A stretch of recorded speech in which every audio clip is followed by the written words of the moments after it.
बैसाख का महीना है ना, जितने यहाँ बैठे और जितने आस्था चैनल पर सुन रहे और जितने फेसबुक यूट्यूब पर कथा श्रवण कर रहे,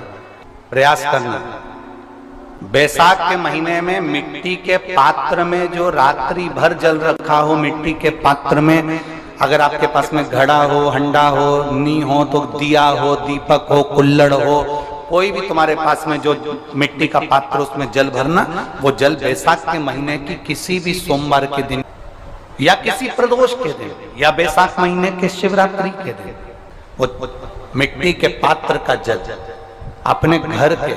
प्रत्येक व्यक्ति का स्पर्श कराकर उस मिट्टी के पात्र के जल को तांबे के पात्र में डाल लीजिए और घर के प्रत्येक व्यक्ति का स्पर्श करा लीजिए और शंकर भगवान पर कुंदकेश्वर महादेव के नाम से समर्पित करिए। कभी जीवन में पीछे पलट कर देखने की जरूरत नहीं पड़ेगी। आप जाकर जल चढ़ाएंगे। आप भी बना लो एक नियम कि बैसाख महीने की शिवरात्रि यह भी शंकर भगवान को अपने दिल की बात कहते हुए, अपने मन की बात कहते हुए, रोग मुक्ति के लिए, कार्य सिद्धि के लिए,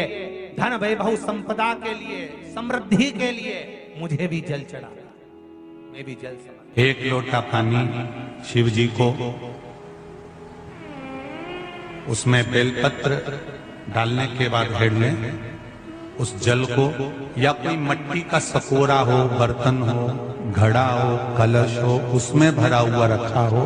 वो तांबे के पात्र में डाल लो, उसको ले जाकर चढ़ाओ। और एक और चीज का ध्यान रखना,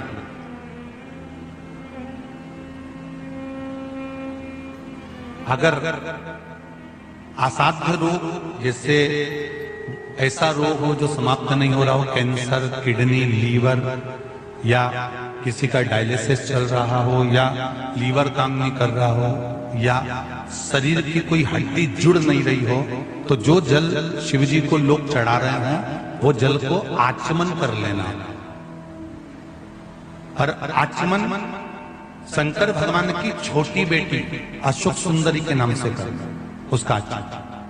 केवल अशोक सुंदरी के नाम से। और शंकर भगवान की सबसे छोटी लड़की अशोक सुंदरी नंदनवन में पैदा हुई, जन्म लेती, नंदनवन में जन्म लेती। नंदनवन मतलब काशी। घर के छोटे बच्चों को भी बोलो, बड़ों को भी बोलो, बुजुर्गों को भी बोलो, चलो एक लोटा पानी चढ़ा के आते हैं, चलो। अगर कैंसर का रोग है, या किडनी, या लीवर, या बुखार, पेट से जुड़ा हुआ, सिर से जुड़ा हुआ, कंधे से जुड़ा हुआ, या घुटने से जुड़ा हुआ, या रीढ़ की हड्डी में कहीं पानी भरा गया हो, या कमर झुक रही हो, कोई भी रोग उधर से लेकर शरीर के अंदर नहीं भागता है और वो बेकार हो रहा है। तो बैसाख का महीना चल रहा है राकेश देवी जी, बैसाख का महीना चल रहा है। बैसाख के महीने की शिवरात्रि के दिन, बैसाख के महीने की जो शिवरात्रि आएगी, हर महीने शिवरात्रि आती है, तो बैसाख की जो शिवरात्रि है,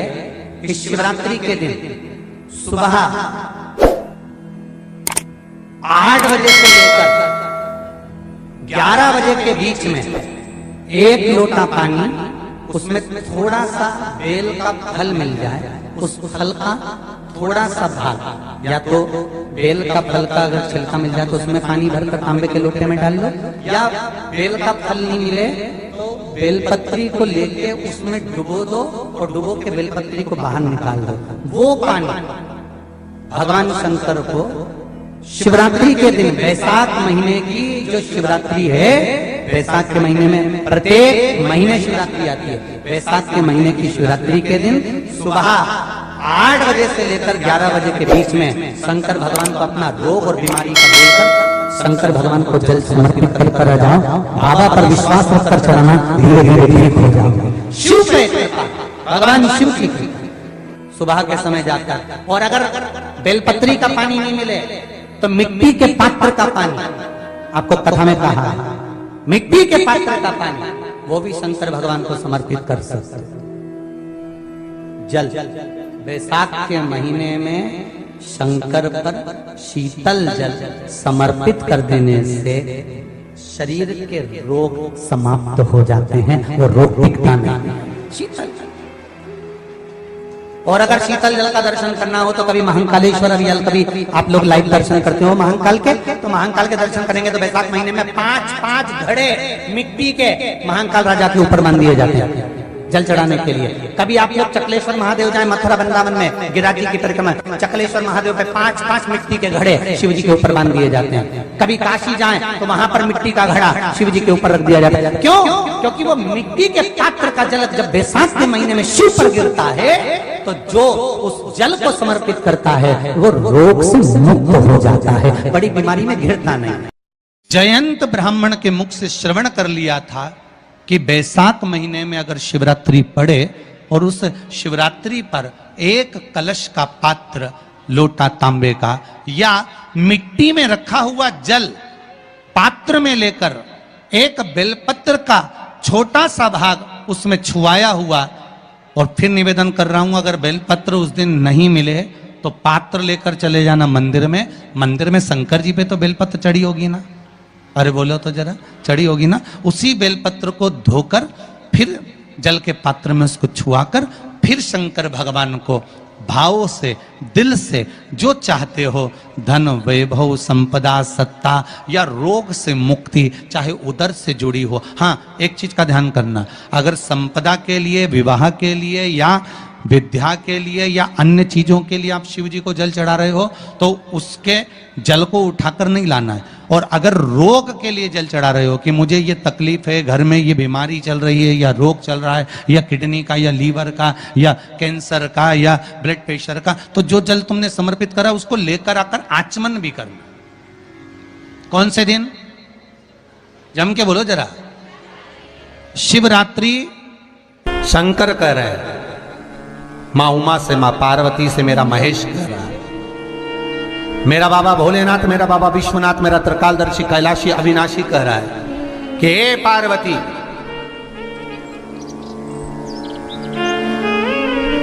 एक बीला,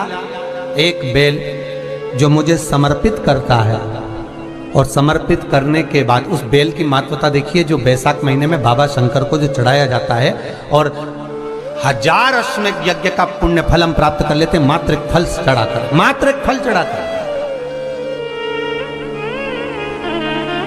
हे पार्वती, संसार का मनुष्य जब मुझे वो बेलपत्र समर्पित कर, वो बेल का फल समर्पित करता है, पार्वती वो फल जो मुझे चढ़ता है, फिर मैं भले नर्मदा के जल से निकला हुआ कंकर शंकर क्यों ना हूं, फिर चाहे मैं गंगा के जल से निकला हुआ कंकर शंकर क्यों ना हूं, चाहे फिर मैं यमुना के जल से निकला हुआ कंकर शंकर क्यों ना हूं, चाहे मैं सरयू के जल से निकला हुआ कंकर शंकर क्यों ना हूं, चाहे मंदाकिनी के जल से निकला हुआ कंकर शंकर क्यों ना हूं, ए पार्वती, फिर जो भी शिवलिंग पर वो बेल समर्पित होता है वो बेल उठाकर जीव अपने कार्य में ले सकता है। ये माँ उमा से कह रहे हैं। तो उस बेल की महत्वता जानेंगे। अब अपन उस बेल को जानने के लिए वापिस स्कंद पुराण में चले, तो स्कंद पुराण में लिखा हुआ है कि जो बेल बैसाख के महीने में शंकर को चढ़ाया जाता है वो बेल का फल उठाकर रख लिया जाता है। बैसाख के महीने में उस चढ़े हुए, बाकी के आपको बेल का फल खाना हो तो बात दूसरी, पर चढ़ा हुआ जो बेल का फल है वो पूरा बैसाख नहीं खाना। बैसाख के बाद में अगला जो महीना आए उस महीने के अंदर उस फल के अंदर का गुर्दा निकालकर उसको सुखा लीजिए, और सुखाकर जिस व्यक्ति को पत्थरी की बीमारी हो और जिस व्यक्ति को पेट में बहुत भोजन पचता ही नहीं है, पूरा शरीर पाचन क्रिया बेकार हो गई, उस व्यक्ति को केवल 7 दिन तक शंकर पर चढ़ा हुआ वो बेलपत्र प्रदान कर दीजिए, पत्थरी भी बाहर और पाचन क्रिया भी ठीक, जिंदगी भर तकलीफ नहीं। उस बैसाख में उस फल की इतनी महत्वता बाबा भोलेनाथ स्कंद पुराण, लिंग पुराण, नर्मदा पुराण, पद्म पुराण के अंतर्गत, शिव महापुराण के अंतर्गत वर्णन कर, उसकी महत्वता है। वो बेल का फल साधारण नहीं हो सकता। अब मंदार का जो पुष्प होता है, आंकड़े का जो फूल होता है, एक सफेद कलर का भी होता है और एक गुलाबी कलर का भी होता है। देखा है आप लोगों ने? बोलो, जम के बोलो, देखा है ना? गुलाबी कलर का जो पुष्प होता है वो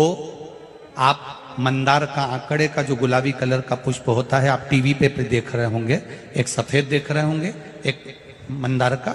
गुलाबी फूल, नीला कलर का फूल देख रहे होंगे। जो नीला कलर का जो पुष्प होता है, गुलाबी कलर का जो आंकड़े का फूल होता है, प्रयास करना। जब किसी विषम परिस्थिति में फंस गए, विषम परिस्थिति, जब आपको लग रहा है कि मुझे बहुत भय लग रहा है, कुछ बुरा होने वाला, आपको लग रहा है आज मेरी उल्टी आंख बहुत फड़क रही है, कुछ गड़बड़ होने वाला, आपको लग रहा है मेरी सीधी आंख फड़क रही, कुछ गड़बड़ होने वाला, तब केवल वो नीला जो गुलाबी पुष्प है मंदार का, उसको